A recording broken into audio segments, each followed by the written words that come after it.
inicia um mês de encontrar. Então, só para resumir o assunto da matéria, teologia do ministério, a gente vai trabalhar essa questão do ministério em Efésios 4:11 em diante.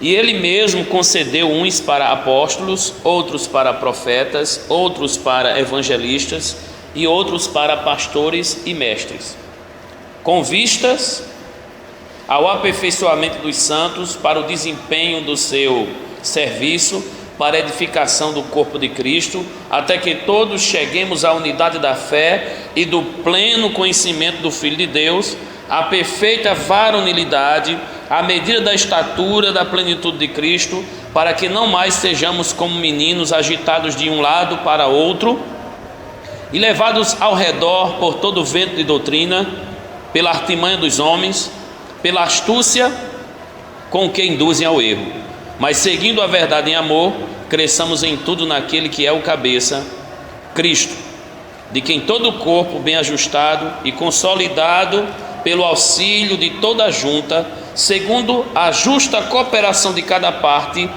efetua o seu próprio aumento para a edificação de si mesmo em amor. Esse texto para mim foi o texto de 2014, porque é o texto da minha dissertação de mestrado. Eu vou trabalhar especificamente esse texto da unidade da fé, da unidade da igreja, para desenvolver a ideia da contemporaneidade dos dons e ministérios. Então, estudar esse livro para mim, da teologia do ministério, foi bem interessante a partir da ideia do estudo da história do ministério no Antigo Testamento, que a gente estudou, lembra, sobre profetas, sobre sacerdotes, sobre rei, e que a função desses profetas, sacerdotes e reis tinha uma tipologia apontando para alguém que viria no Novo Testamento, que também seria profeta, sacerdote e rei ao mesmo tempo, que a gente está falando de Jesus. Mas também isso mostra a função da igreja como continuidade do trabalho que Jesus começou. A igreja também tem a sua função sacerdotal, a igreja também tem a sua função profética, e ela reina com Cristo e proclama esse reino de Cristo. E por falar de igreja, também tem alguém à frente dessa igreja chamado pastor e ministro, que também tem a sua função sacerdotal, função profética e função de liderança de rei perante o povo, e que deve ter o mesmo coração de Cristo, a mesma humildade de Cristo, pensando que o ministério não é uma autoridade para mandar e decidir a vida dos outros. O ministério, na verdade, é um serviço, porque a palavra ministério aponta para a ideia de servo, diaconia, que eu estou pronto para servir. Então, quando vem essa consciência do Antigo Testamento, que todo o trabalho do homem era um serviço para Deus, isso é continuado no Novo Testamento, que todo o trabalho de um crente deve ser exclusivamente para Deus.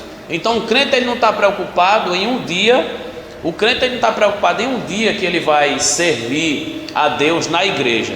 O crente ele deve estar preocupado que tudo que ele faz tem que ser para a glória de Deus, e tudo que ele faz é um serviço para Deus. Ele como pai, ele como funcionário, ele como filho, ele como pastor, ele como porteiro, esposa, esposo, filho, filha, tudo deve ser um serviço para Deus. Essa ideia de tudo é um serviço para Deus vai tratar tudo como sagrado, de tal forma que não existe o trabalho profano e o trabalho sagrado. Não existe o secular e o religioso. Na cabeça dele, tudo que ele vai fazer, ele está prestando um serviço a Deus. O trabalhador no trânsito, o pintor, a costureira, o pastor, todos eles são importantes. Agora, Deus há de cobrar daquele que tem o poder para levar as pessoas à salvação e não proclama o evangelho que salva. A quem muito é dado, muito será cobrado. É por isso que o sacerdote, o rei e o profeta era como um Messias, era como um salvador para o povo no Antigo Testamento, e que eles eram uma tipologia da função dos três ofícios de Cristo. E aqui nós encontramos em Efésios capítulo 4:11 que Jesus comprou homens para si, e ele deu à igreja apóstolos, profetas, evangelistas, pastores e mestres, com um objetivo. A função desses homens era especificamente trazer, no versículo 12, aperfeiçoamento, desempenho e edificação. Dá para repetir? Aperfeiçoamento, desempenho e edificação. Aperfeiçoamento dos santos, para quê? Para o desempenho do seu serviço, para quê? Para a edificação do corpo de Cristo. De tal forma que não é tanto o serviço, é basicamente a edificação do corpo de Cristo o foco geral. Eu recebo um dom, não é para mim. Eu recebo um dom, um chamado de ministério, é para a edificação do outro. E aí no versículo 13 diz um alvo geral para alcançar, um foco. O marco geral qual é? Até que todos cheguemos à unidade da fé, ao pleno conhecimento do Filho de Deus, à perfeita varonilidade e à medida da estatura da plenitude de Cristo. Eu tenho que parecer com Cristo, eu tenho que trabalhar a unidade da fé da igreja e eu tenho que conhecer plenamente esse Cristo. Conhecê-lo, ser igual a Ele e trabalhar esta unidade da fé. Então, se eu não desenvolvo líderes que pensem dessa forma, que os dons do ministério distribuído à igreja tem como foco a edificação do corpo, a unidade da fé, ao conhecer a Cristo, ao me edificar nele, ao ser parecido com Ele, porque Ele é a estatura varonil que eu mais quero, a gente lembra do que a gente estudou no livro, que é a ideia da integridade. A integridade é a maturidade. A integridade não é só uma questão de você ser honesto e verdadeiro no que você faz, não é só uma questão moral. A integridade é o oposto da esquizofrenia que fica na divisão das emoções. O camarada que ele tem as suas emoções e os seus objetivos divididos, no ministério ele é esquizofrênico. Agora, quando ele tem o seu foco em Cristo e o seu foco no reino, como o Josi falou, ele vai conseguir viver a unidade dos seus equilíbrios e a maturidade das suas emoções. E eu acredito que é isso que falta na geração de pastores que nós temos visto no dia a dia. No 14 em diante, fala de prevenções. Nós precisamos ser parecidos com Cristo, aprender sobre Cristo, conhecer mais a Cristo, ter a unidade da fé, para que, o 14 diz, para que não sejamos meninos, ou como meninos, agitados de um lado para o outro, por todo vento de doutrina, pela artimanha dos homens e pela astúcia com que induzem ao erro. Nem no diabo ele falou em homens. Então, nesse caso, há pessoas dentro do sistema religioso que nós estamos vivendo, que tem a mensagem do erro, a proclamação do erro, tem a operação do erro no seu serviço, e que muita gente segue porque tem a mentalidade de menino, não conhece Jesus como deveria conhecer. O versículo 15 diz: é isso aqui o cristianismo: seguindo a verdade em amor, cresçamos em tudo naquele que é o cabeça, Cristo. A verdade em amor, amor, verdade, verdade em amor. Se o foco do evangelho não estiver voltado para a verdade e para o amor, a gente vai estar pregando a verdade, levando o povo para o inferno, porque ele vai estar só confrontando.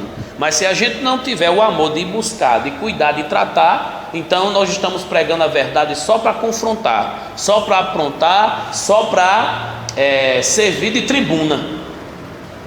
É um evangelho que condena, que fala de inferno, que fala de pecado, mas o evangelho que fala da graça, da restauração, do perdão, de que Deus ama, de que Deus quer você, é o evangelho também da verdade, mas só que em amor.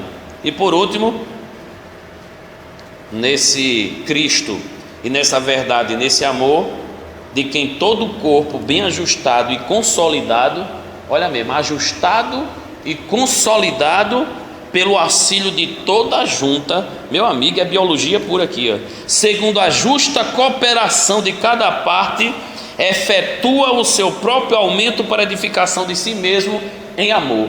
Dá para entender que ele pega Cristo aqui como um corpo, né? Dando a ideia de cabeça. Aí ele vai, cabeça, mas ele distribui cada célula, cada membro, dizendo: faça cada um a sua parte, porque a justa cooperação de cada parte vai fazer o corpo crescer naturalmente, mas só que o vínculo disso aí é o amor. É algo tremendo, é algo profundo. A gente começa falando sobre isso no capítulo 4, versículo 1, a unidade da fé, a unidade do amor, mas ele diz que há um só batismo, uma só fé, um só Deus, um só Senhor, que é Pai de todos e rico para com todos, e age por meio de todos e está em todos, que é o capítulo 4, versículo 6. Que bom que toda a igreja tivesse inteirado da participação e do valor de cada um, como Paulo fala em 1 Coríntios 12, né? A ideia do corpo, e que a orelha não pode dizer ao pé, não preciso de ti, e que existe um mais importante do que o outro. Essa realidade tem que estar muito clara.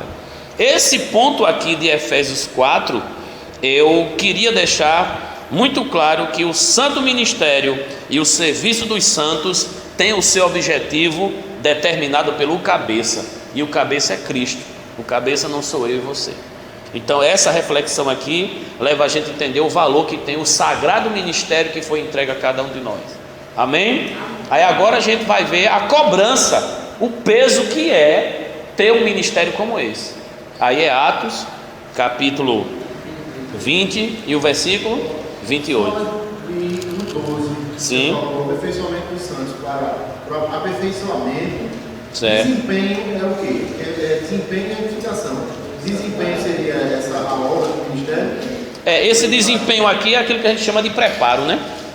Ele fala, né, o aperfeiçoamento dos santos para a obra do ministério e edificação. Você falou aperfeiçoamento, desempenho e edificação. Edificação. Esse desempenho que você pegou aqui para a obra do ministério.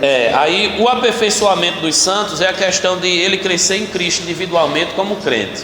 Aí o desempenho do ministério é o preparo dele para o exercício da sua função. E aí a edificação do corpo de Cristo é a coletividade.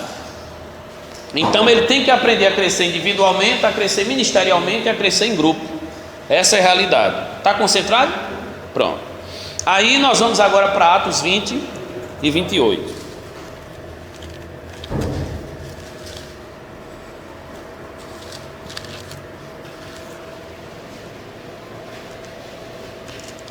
Eu acho que a partir do 26 é melhor.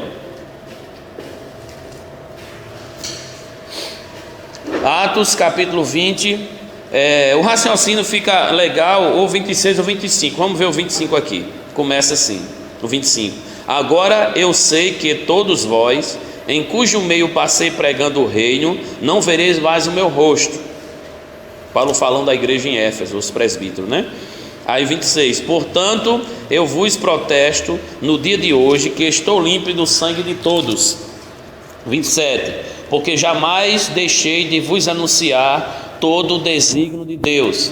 Atendei por vós e por todo o rebanho, sobre qual o Espírito Santo vos constituiu bispos, para pastoreares a igreja de Deus, ao qual ele comprou com seu próprio sangue. Eu sei que depois da minha partida, entre vós penetrarão lobos vorazes, que não pouparão o rebanho, e que dentre vós mesmos se levantarão homens falando coisas pervertidas para arrastar os discípulos atrás deles. Portanto vigiai, lembrando-vos de que por 3 anos, noite e dia, não cessei de admoestar com lágrimas a cada um de vós.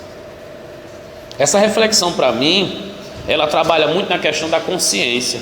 A consciência que um obreiro tem que ter ao assumir o ministério, o ministro especificamente, de que ele está cuidando do rebanho de Deus, não é dele.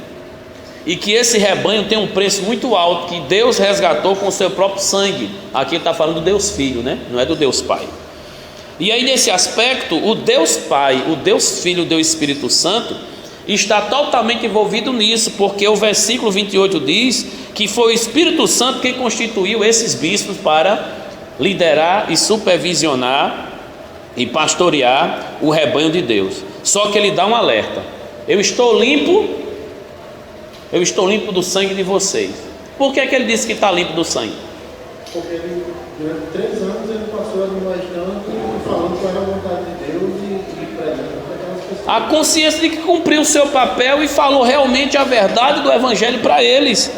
Porque jamais deixei de vos anunciar todo o conselho de Deus.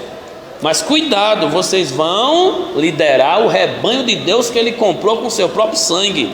Tome cuidado.